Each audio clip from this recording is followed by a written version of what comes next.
The vaccine is coming out soon. I won't be talking about it, but I will tell you about the company behind it. The UK government has purchased 30 million doses of COVID mRNA vaccine from a company called Pfizer. The vaccine is due to be delivered in November, with the potential of 100 million doses by the end of the year and 1.3 billion doses next year. News just out. Pfizer says it could be ready to apply for emergency use authorization for its COVID-19 vaccine candidate by late November. It won't be mandatory at the beginning, but judging from the large orders, a gradual plan will be implemented to persuade and incentivize people to take the vaccine and put restrictions on people that don't, along with shaming campaigns.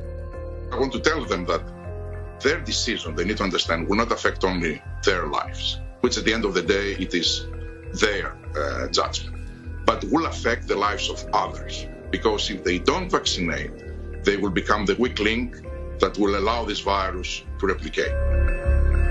Some will say that this is conspiracy theory, so let's just stick to the facts.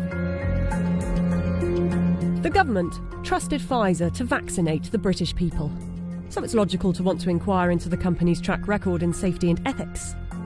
After all, they must be trustworthy in fighting for humanity, right?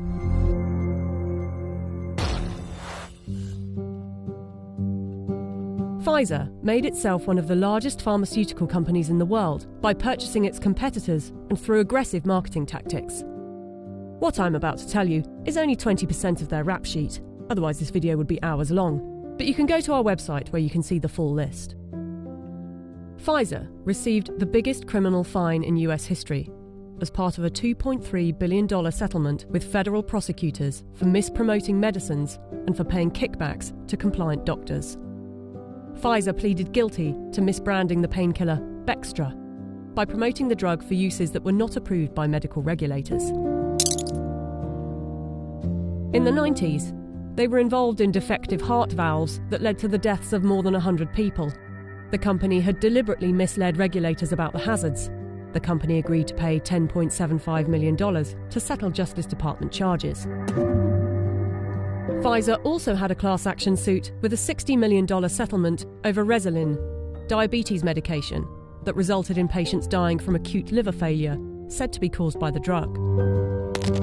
In the UK, they have been fined nearly £90 million by the UK's competition watchdog for unfair pricing to the NHS after hiking up the cost of an anti-epilepsy drug by 2,500%, charging the taxpayer an extra £48 million than the actual price, which is $2 million per year. Buying competitors and mis-selling drugs weren't the only factors in making them the giant of a company they are. Their special relations with doctors and medical professionals has also helped. In 2004, Pfizer's subsidiary agreed to pay $430 million to resolve criminal charges that it paid physicians to prescribe its epilepsy drug, Neurontin, to patients with ailments for which the medication was not approved.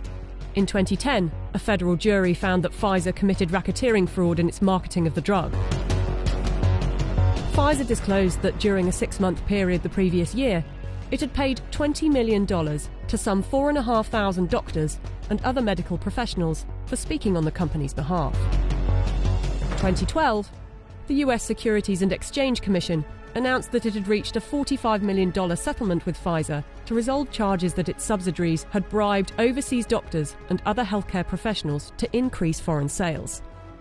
But some of you might say they are a business and they don't get to make billions a year by not being competitive. They're still trying to help humanity.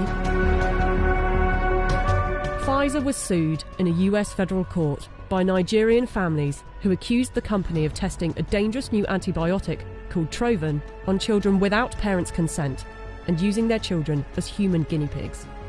A panel of medical experts concluded that Pfizer had violated international law, and the company agreed to pay $75 million to settle the lawsuits in Nigerian courts. The US case was settled for an undisclosed amount. Amid widespread criticism of high pricing for poor countries, and in particular AIDS medications, Pfizer offered to donate a 2-year supply of its drug, Diflucan, worth $50 million to the South African government. Yet in 2003, Pfizer backed away from the company's plan to license its AIDS drug for low-cost distribution in poor countries. The list goes on. I don't want to bore you with it. But ask yourself, if it was a car manufacturer, would you buy a car from them? We plan to honor our history, and we will only bring to the world a vaccine that has been proven safe and efficacious. If Pfizer is trustworthy enough to be given one of the keys to vaccinate the population with something that was knocked up in a few months, and with such a track record for safety and ethics, I know what I think. Do you?